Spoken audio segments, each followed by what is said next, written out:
Harry Beckhough, and he's a very sprightly 93, fantastic person who was a codebreaker during the war, and he has a very, very deep inside knowledge of the Nazi connection with the European Union, which we should know about.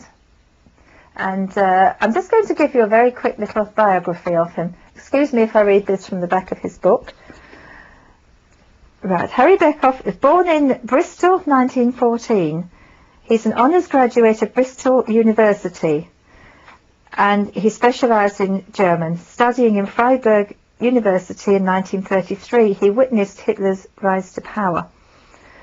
In World War II, he was commissioned in the Royal Artillery, served in India until taken over by Bletchley Park as a codebreaker, and he served with the 8th Army, breaking Rommel's signals and messages from Montgomery.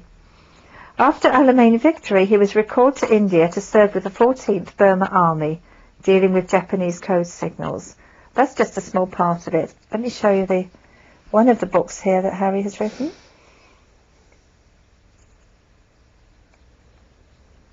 Very, very interesting indeed. And let me show you another one here. This one specialises in the code breaking during the war. Highly recommend you to read this. Brilliant. Okay, and another book is nearly out of print now, and this is one that he wrote earlier on, much earlier on, and this tells you who really wrote the first chapters in the Bible. Very, very interesting. And a must read. Get one before they go out of print. The first 5 books. First 5 books, he said. Right, okay, so I'm going to introduce you to Harry Beckhough now, and he's going to just tell you very briefly how he got into code encrypting. So Harry, how did you get into code breaking, and how did you come to be in Germany at the time Hitler came to power? Well, the first question, I was serving in India with the 14th Army, and I was right up on the corners of the north of India overlooking Afghanistan, when I had a message to say that a secret communication had been received demanding my presence. I didn't know what it was, but I immediately answered and was taken to a place in the far, far corner called Abbottabad, and hidden in the jungle was a unit arranged by Bletchley Park for a course for all the officers they could find who could speak German. Reason, they had lack of communication to Germany, to the Rommel and his army in the western desert of Egypt, and they wanted to find out exactly what he was up to. And so they sent us on this course of about 20 odd officers, and it was a very tough course, and after a month only 2 of us passed, and we were flown straight to Egypt to start breaking Rommel's codes. And that's what I was engaged in until the victory of Alamein. After Alamein, I was recalled to India to join the 14th Burma Army to help breaking Japanese codes. So that's how it began. All right. Okay, can you tell us about how you came to be in Germany at the time Hitler came to power? Well, I was taking an honours degree course in my University of Bristol,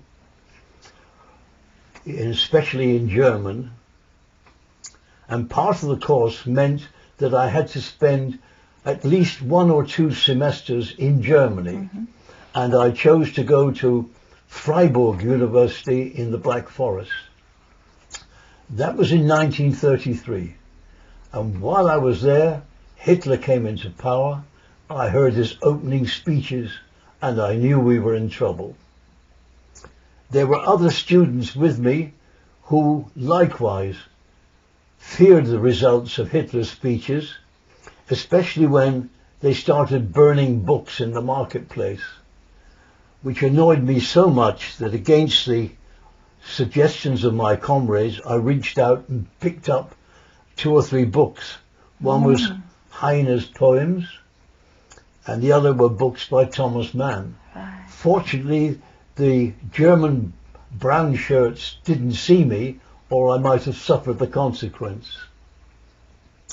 At the same time, or shortly after, I witnessed the smashing of all the windows in the shops called the Kristall Night. So when I returned from Germany, I already had a pretty good knowledge of what was brewing in that country. And on my second visit, that was confirmed. When I returned to Bristol to get my degree, the Chancellor of my university was Churchill, Winston Churchill. And I said to him, when he was handing me my degree, I've just returned from Germany, so he held me back for conversations later, and told him I'd written to the newspapers who had refused to print the stories. And he said, you're suffering now something of what I've been going through. But you have to keep on and don't give in, because the Germans won't give in and we mustn't. So that was how I came to go to Germany first. All right. Pause. Well, we're just giving you a little background here into Harry Beckhough and how he came to know what he does know about the European Union and the Nazis. So it's very, very unique experiences this gentleman's had, and believe me, so interesting. He's actually writing his biography at the moment, so hold on tight and the book will come out, and we should tell you where to get it when the time comes. I'm sure you it's going to be really, really interesting. So back to our story of Germany's 4 Reichs and the connection between the Nazis and the European Union. And I'm just going to ask Harry now, how did you come to meet Adenauer? Well, having dealt with the Germans during the war, breaking Rommel's codes and learning all about them more and more, I was sent after the war by Foreign Office to reopen the German universities in the Rhineland, and I was based in Cologne. Mm-hmm. And whilst in Cologne, I met Konrad Adenauer and members of his staff, and we became quite friendly. He didn't know I'd been in intelligence.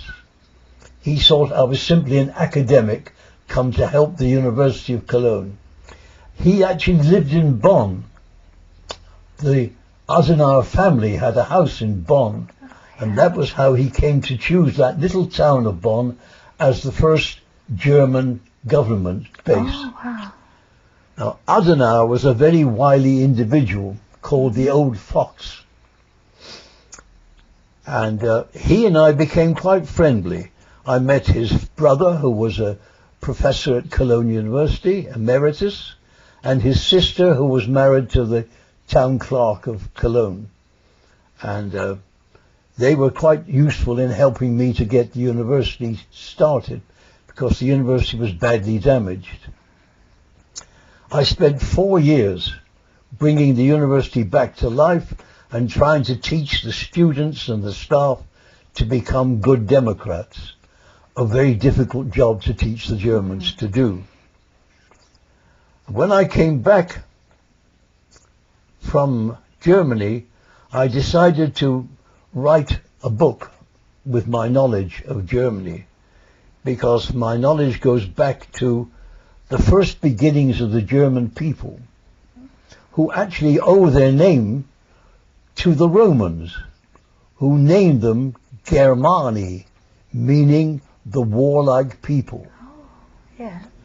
And Churchill made the profound remark, the Germans have been belligerent for 2,000 years, and they never change.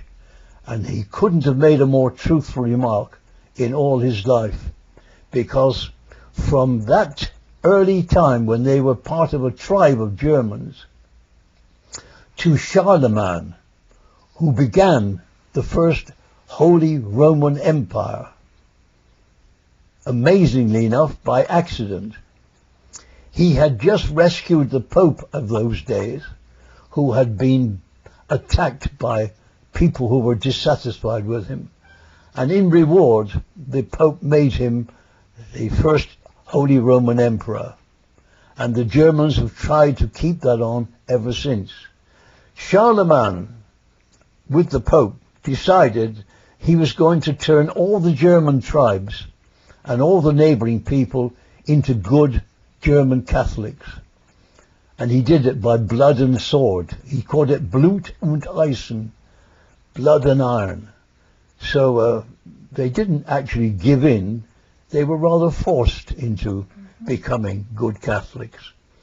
And ever since Charlemagne, the Germans have had the idea that they are the inheritors of the Holy Roman Empire, and as such should do as Charlemagne, try to rule Europe.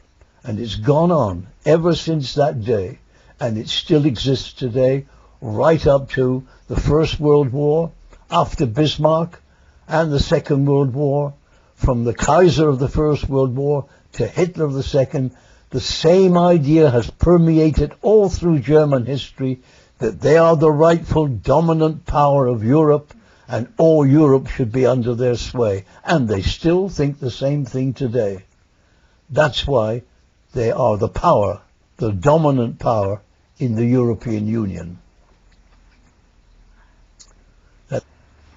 So how did Germany actually come to join the European Union?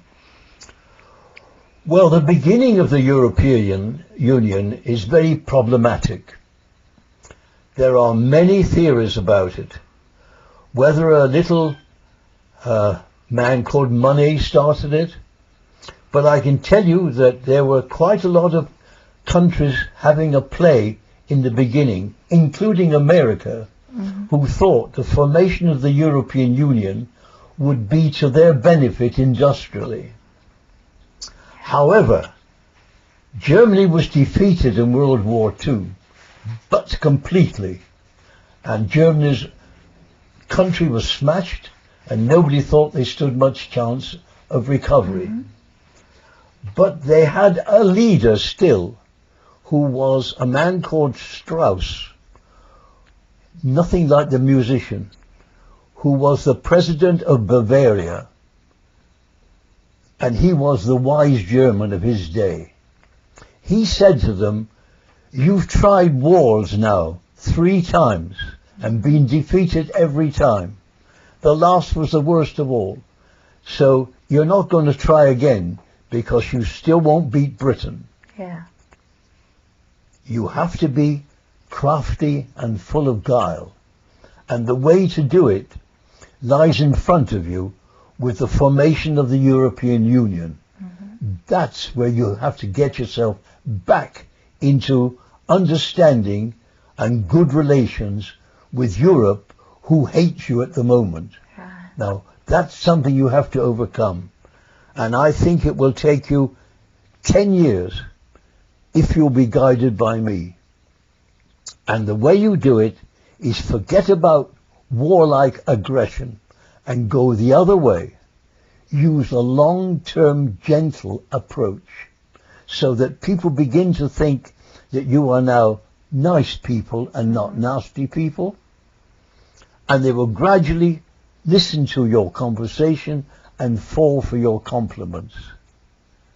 Go that way, and you'll find that gradually the French, who hate you at the moment, will begin to like you. And that's exactly what happened. Instead of becoming aggressive, the Germans went the other way, took time out over 10 years or more, and gradually were accepted by the French into the EU. Yeah. That was the craft and the guile of the Germans. This went on until they had the French so cleverly affiliated to them, with the help of Adenauer and de Gaulle, who became very good friends. The Germans were then accepted into EU.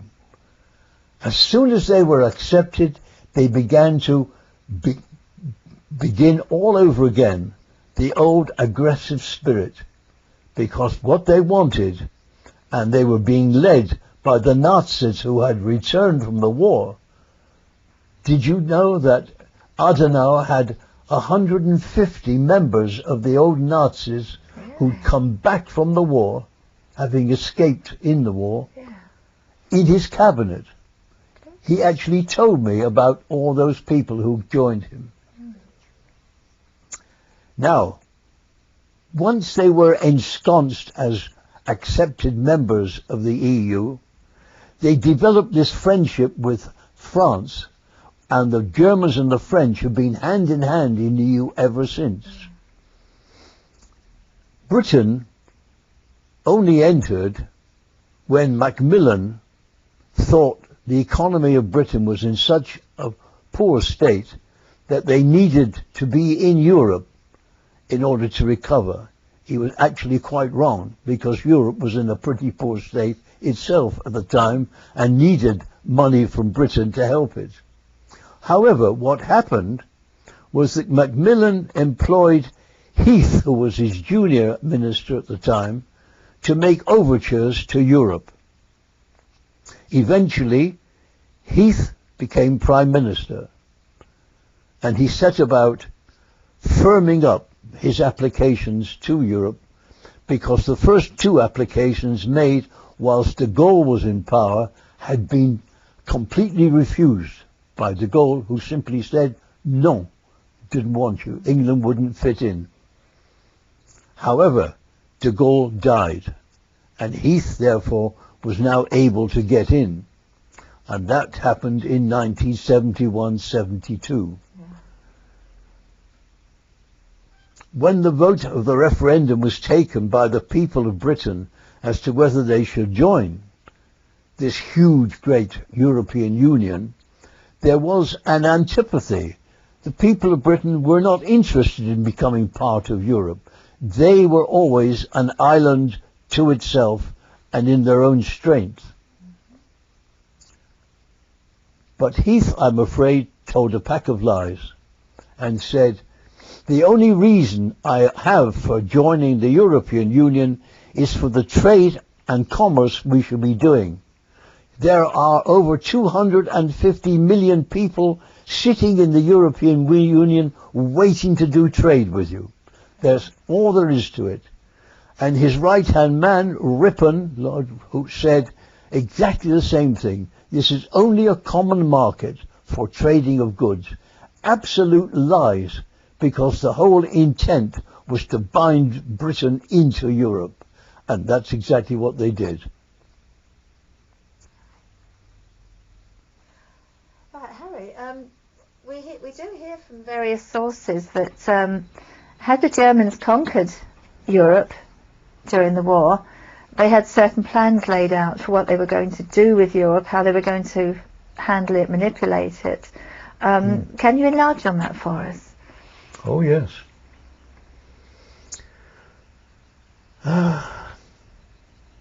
You always have to go back to find the germ of the truth. Mm-hmm. For instance, it's not generally known on what good terms Russia and Germany are. And it really began with Bismarck, who achieved good friendship with the Russian powers. The Kaiser didn't accept that, and therefore dismissed Bismarck. But Germany, from the very beginning, has always sought through every ruler, every leader, to conquer Europe. But the ideas went further. And that's why today they're not satisfied with the EU as it stands, the European Union.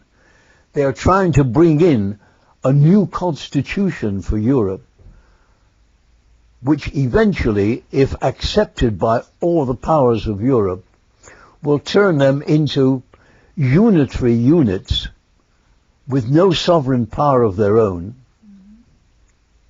no freedom, no law of their own, no parliament of their own. They will become units of a super state ruled over by Germany.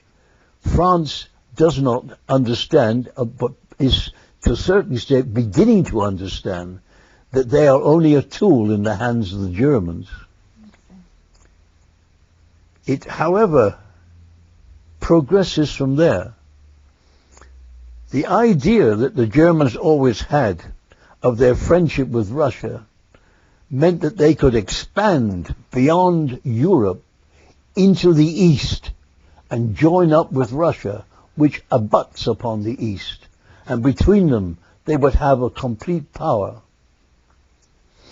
Not only that, but it became quite obvious that Germany was intensely jealous of America and sets out not only to compete with America, but to beat America in as much as possible in all forms, but especially in commerce and utility, as well as arms and munitions. In other words, at the back of the German mind always is a growing essential power which he leads eventually to conquest of most of the world. The ambition grows and grows with time. Now, Germany couldn't have done this on her own. There wasn't sufficient money available in Germany even to start the First World War. The Kaiser didn't have all the wealth necessary. But the Kaiser was financed partly from America by American banks.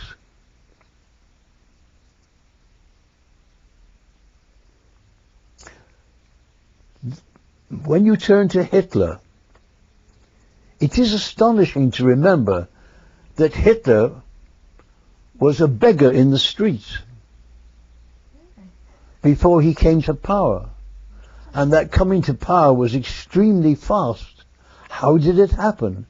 He didn't have the money to start this Nazi movement, to engage thousands of people, dress them in their uniforms, maintain them, pay them, look after them.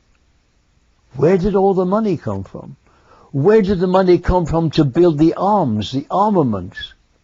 Oh, I know that Krupp was a very expensive and fabulously wealthy organization, but they didn't have enough to build a whole war, nor to build the battleships. The astonishing thing is that after every war, we immediately start to disarm. Germany never disarms. After the First World War, which ended in 1918, there was the Versailles Treaty, forbidding Germany to have any more than 100 men in arms. What was not known was that Germany made secret assignments with Russia in 1921-22, and they had an agreement signed in a place called Rapallo in Italy, whereby Russia would allow Germany to build arms, build factories, train men, build an army, on the condition that they also trained the Russians. So this secret army was being prepared in the 20s while Britain was busily disarming, as did much else of Europe. So by the time the war was coming in the 1930s, we were in a wretched state in comparison with Germany, which was becoming the greatest power again in the world. The strange thing is that although they followed Strauss's behests to gain power in Europe, they've also found their way out of the war treaty after World War II into breaking that rule and starting to rebuild. So that today they actually have over 300 men in arms, at arms, with armaments. they are 3 times greater in armament strength and army strength than Britain.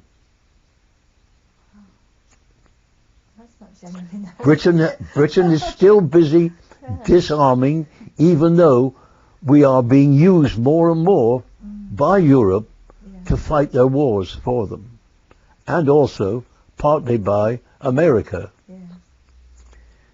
I won't go at the moment into the relationship between Bush and Blair, but it must be said that money from America, from American German sources, helped Hitler come to power. And one of the major families mentioned is the wealthiest in America, called Rockefeller. And stories are that there is an association which helped Hitler finance his war effort in World War II. So you see, the association of ideas is not just to turn Europe into a superstate, but to turn America also from a democratic country, a republic, into a superstate on the same lines as EU, to join up eventually to form a world superstate. Once they've done that, because they have so much money behind them, they own the banks, they own the money of the world. They have accrued such money since the 18th, 19th century that the rest of us look like minuscule in comparison. But that money means power, and the power has gone to their heads so that they believe they have the right to rule the world, and they are trying to build a world government with them as the leaders. They are the great people.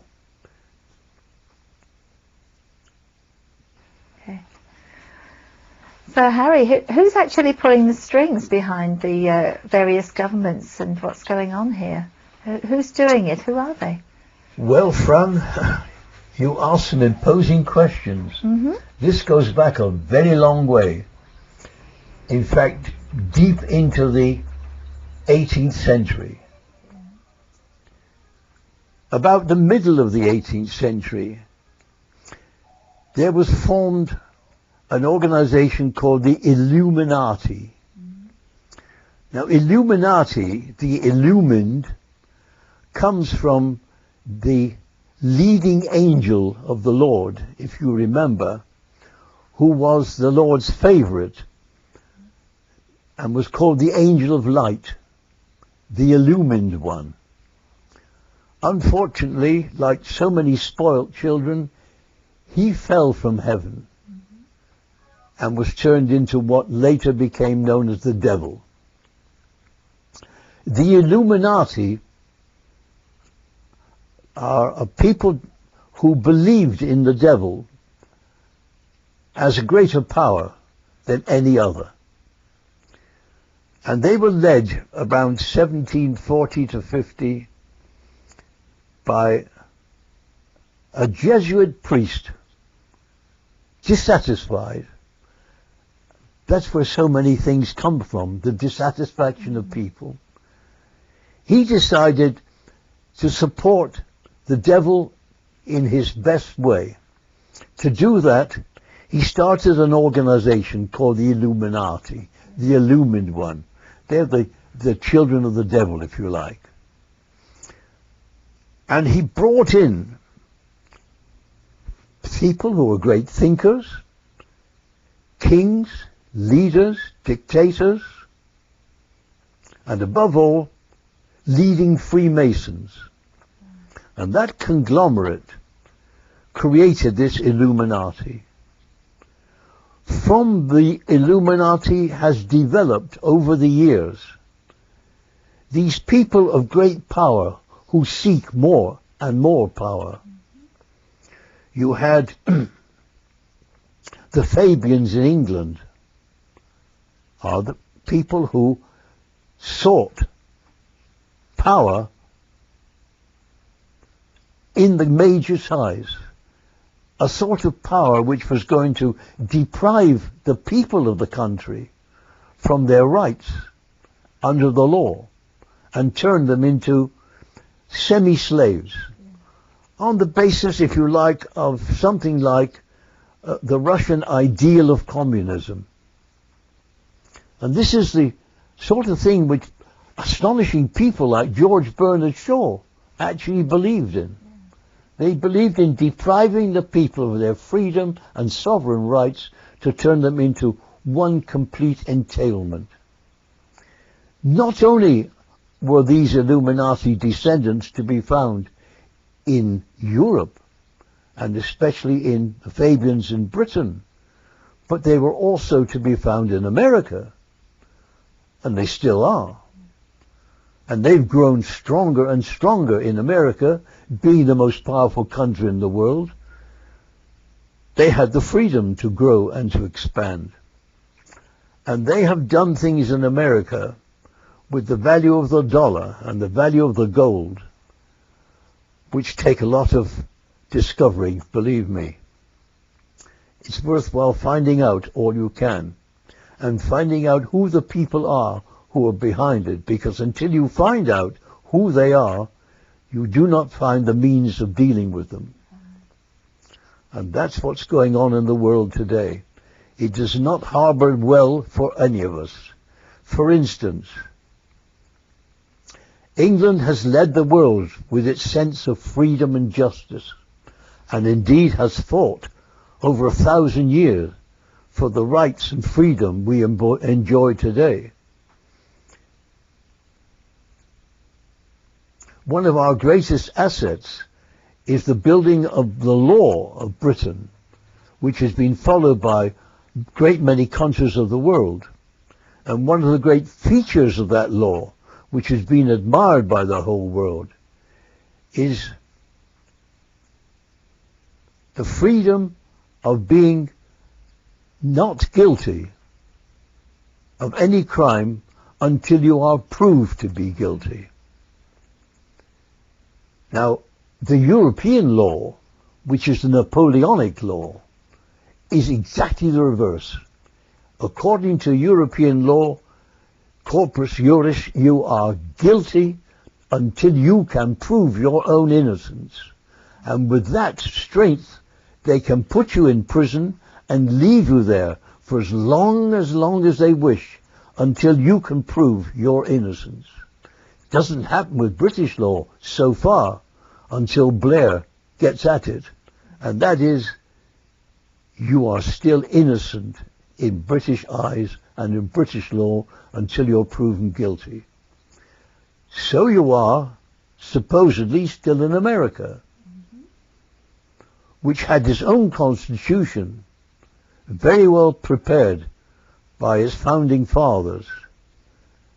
Unfortunately, it doesn't hold as good today as it did before, and that needs investigating. Because unless we stand up and fight for our rights again, as we have done over thousands of years in this country, and America has done since its founding fathers, we shall both be doomed to fall to these evil powers descended from the Illuminati, still prevalent today, and still trying to rule the world and turn us into a semi-communist state, something like 1984, if you remember. Yes. That's what we are now fighting. So in a sense, the Nazis, with their fascism, was actually socialism. Well, the Nazis carried on the Germany notorious desire to rule. Yeah. They believe they are the greatest nation in the world, and it's their right to conquer and rule Europe, and they go beyond that. And the Nazis carried that to extreme. Yeah. They thought they were the Aryan leaders of the world, the founding race, the leading people. Unfortunately, the facts which have turned up since have shown that they were as corrupt as any other country ever was. Okay, Harry, I'm very interested to know why we've been inundated with political correctness these days. It's coming at us from all sides now, and people are getting very upset by it. It's stirring them up almost to rebellion point. Where is it coming from? Why are they instigated? Who instigated this? What's it all about? This is just one of the weapons being used to change the minds of people and subjugate them to disciplines which they've never experienced in their lives. And again, you have to go back to the Illuminati and the development of the tricks of the devil. During the communist regime, under people like Lenin, the Russians tried to develop measures by which they could alter the minds of people, change their mental state, subject to them to treatment which would change them mentally by one means or another. Now, this was followed by Germany, as usual, under the Nazis and the Holocaust. You remember they maltreated the prisoners and they carried out medical experiments to try to change the brains and the minds and the thinking of people. So this progresses from the communists to the Nazis, and it's going on now with the people behind the EU, here in Europe and in America. Now, what they've learnt about adjusting the mental processes of the people has led them to experiment with ways and means of moving the minds of people in a way they wish them to go. Now, political correctness is an exact definition of that sort of mental arrangement. Yeah. By bringing in all kinds of completely unnecessary rules and regulations, they get people tied up in knots, so they don't know whether they're coming or going.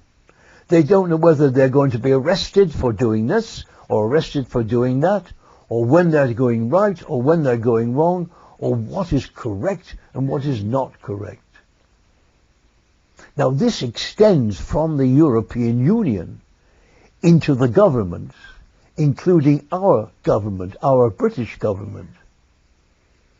So that you find odd situations whereby an intruder climbs into a house and attacks the men in the house, who responds in kind, and then finds himself collected by the police and put in prison, whereas the intruder goes free. That's a form of political correctness. Somebody makes a complaint to the police about the misdoings of somebody or other, and finds to their surprise that they are carried off to the police station to be questioned. These are forms of political correctness, so that you become bewildered by what's right and what's wrong, and you're not quite sure which is which. Again, the whole idea is to move the minds of the people so they're no longer free, as they were originally brought up as we were as children, to think for themselves and be guided by the normal rules of conduct. These are taken away. Those vanish. The normal rules have gone. New rules are interpolated of such a mixture that you don't know one from the other.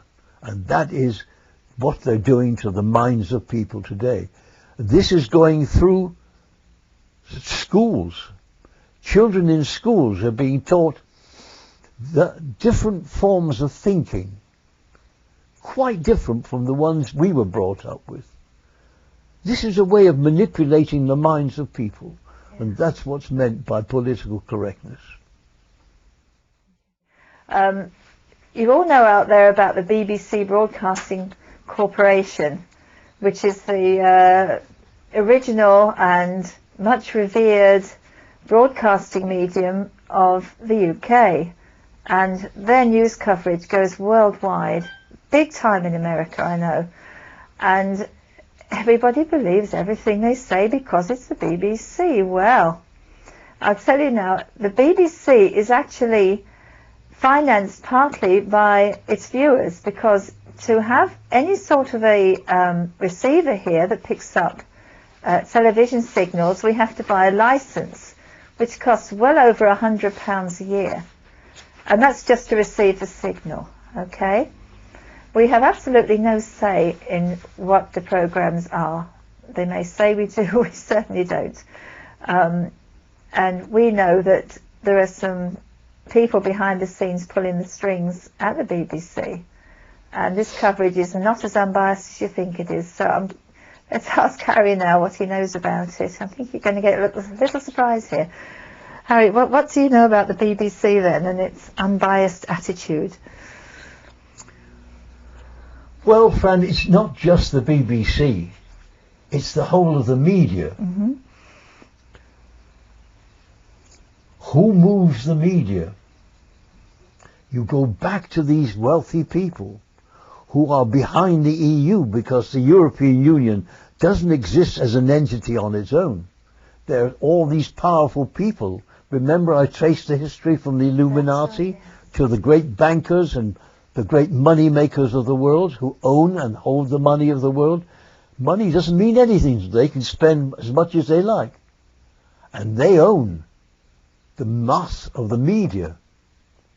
And if they own it or control it or are the power behind the media then prints what they say, as Murdoch's media does, for instance. Therefore, they control what comes out of the media to the people. And what you read in your newspapers is therefore colored by their decision. Funny thing that we don't hear much about the European Union against the European Union. And with the BBC, it draws its funds not just from the subscribers and the listeners, but from the government. Blair's Labour government, which is an EU-strong government. It also, to my understanding, has borrowed vast sums of millions from the European Union's bank. Now, is it likely that the BBC is going to come out and say bad things about the European Union? Or even this government? Not likely, is it? Is it likely that you will hear bad things from the media about the European Union bosses or those behind the European Union? You don't find tirades against the European Union, do you? And yet, some of the journalists, now and again, release some information, or it's allowed to slip through, but very rare is that. That's my answer. Okay, thank you. It's the money rules the world. And Harry, as we've been going around interviewing people for the internet, for that little series of interviews here, I've been asking people, we hear so much from the public in despair. What can we do about it? We're only just one little person. What's the use of voting? What's the use of shouting, demonstrating? No one's taking any notice. Have you got any advice, ideas that the ordinary person in the street can do to combat what's going on around us right now? So some way that we can stop this march of global power. Well, the successes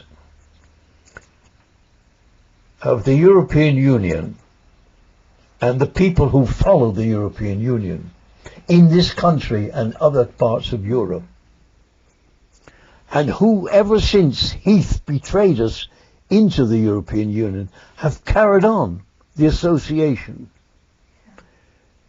now depends upon the apathy of the people. If you notice in the last elections, the number of people going to the vote has grown less and less. Yes, yes. People are tired of what is being done against them in their own country. It's happening in America, and there are more and more people dissatisfied there as here, because gradually they're not exactly finding out what's been going on, but they're getting the feeling of dissatisfaction, as the people generally are now in this country about this Labour government. Yes. What can they do?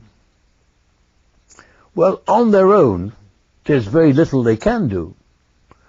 But there are organizations which they can join who are totally anti-EU. Yes. There are organizations whose main spring is to get out of the EU as fast as possible. Right. There's one organization called Bruges and CIP and other people of that nature whose motto is get out now. Right. Now, if people join these organizations, gradually they will grow in strength. And there is at least a dozen they can make a choice of to join, all with the same idea, all now demanding ways and means of finding ways of getting out of Europe. You cannot do it on your own, but join any organization from one to another. You will find that your strength will grow. The more numbers that come in, the greater will grow the strength.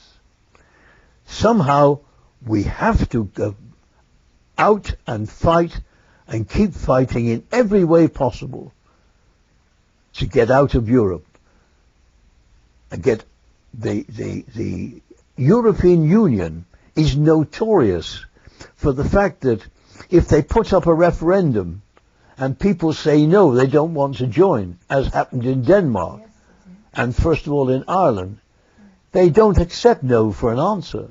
They just keep on like tossing a penny until it comes down heads. yeah. But gradually that's becoming known. And the present situation, which is about one of the grimmest, is that the Germans, especially in Europe, but bringing the rest of Europe with them, have said they do not accept the referendum whereby the French and the Dutch people said no to the Constitution of Europe which was proposed, which constitution would lead to a super state in which we would all be mere nothings. The Germans are now saying, with the rest of Europe, and they're leading, because the Germans are the dominant power, which they've always set out to do, and they have achieved. They are the dominant power of Europe. What they're doing is seeking ways and means of bringing back that constitution. Although it was cast out, it doesn't matter. They take no for an answer, never. So they're bringing it back. How are they doing it? Well, from January, Germany becomes for 6 months the president of the European Union. Each state holds the power for 6 months. They have already prepared plans to bring back the constitution. Angela Merkel, who is the present head in Germany, has said quite openly and publicly they intend to bring the whole constitution back. The French say, no, let's bring it back in parts, piece by piece.